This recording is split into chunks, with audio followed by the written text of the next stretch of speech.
Welcome everyone tonight to our MFA reading series with our special guest, Mary Jones. Mary Jones has written 7 nonfiction and humor books. Her last dozen books, though, have been dark fiction, including the Zoe Hayes mysteries, the Harper Jennings thrillers, and the Ellie Harrison suspense novels.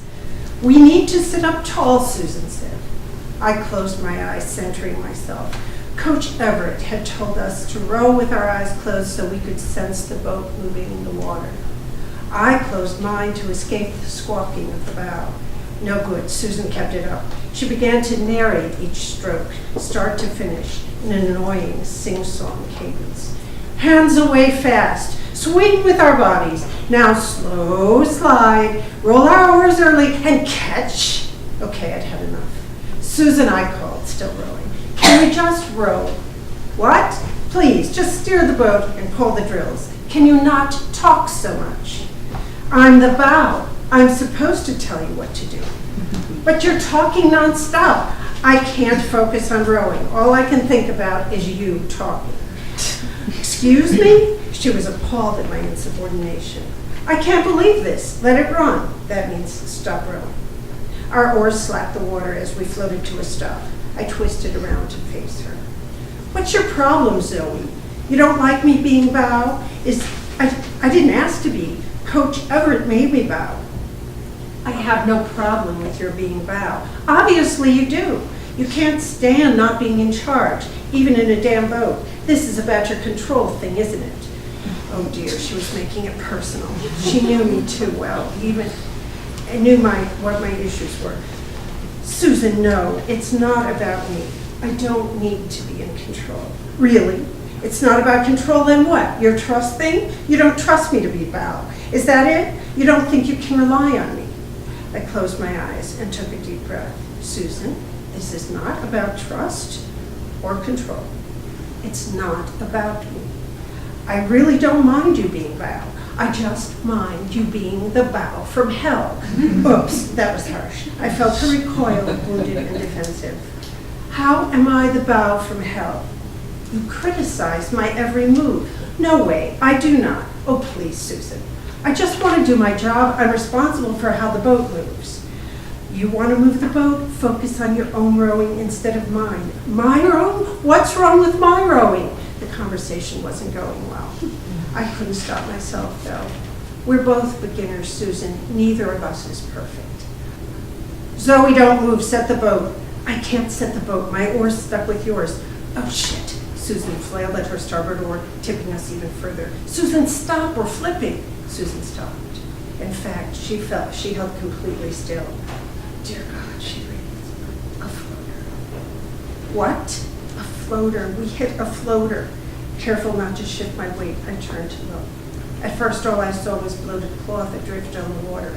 Then, beside our oars, I made out a dim, opalescent oval, bobbing with the movement of the river.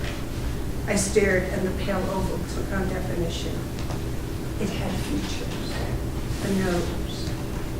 Hair that disappeared into the dark water and reemerged, washing against its skin. For a few endless seconds, our boat head hung tenuously as if holding its breath. Then, gently, it rolled over, spilling us into the chilly black waters of the school. I went in sideways, bumping into my oar handles, hearing Susan's shouts muffle as I submerged. Long, thin plants, river vines curled around my head. Somehow drowning wasn't as bad as I imagined. The water felt cool, soothing. It moved gently, silently enclosing me, welcoming me into itself. I considered giving into it, but air left in my lungs lifted me, and I surfaced, shocked at the sudden assault of air, the harshness of sound, the brightness of night. Then I remembered Susan. Where was Susan? Susan, I called. Nothing. I let go of the boat and went under the surface, reaching, rotating, sweeping with my arms, until a few yards away I found her hand. I grabbed onto it and tugged, disturbingly aware that her hand hadn't grabbed or tugged back. But I had her, and I swam under her, boosting her face so she could breathe, encircling her head with one arm to keep her mouth and nose above water. A few more strokes, and I'd be back at the boat again, able to catch my breath and revive her. except that on my next stroke, my arm smacked something long and solid. I spun around, came face to face with a foot, a leg, an entire woman. Oh God, another one? I thrashed, still holding on to Susan, who still hadn't moved. Treading water, I looked out at the dark surface. Oh my God, we were surrounded by them.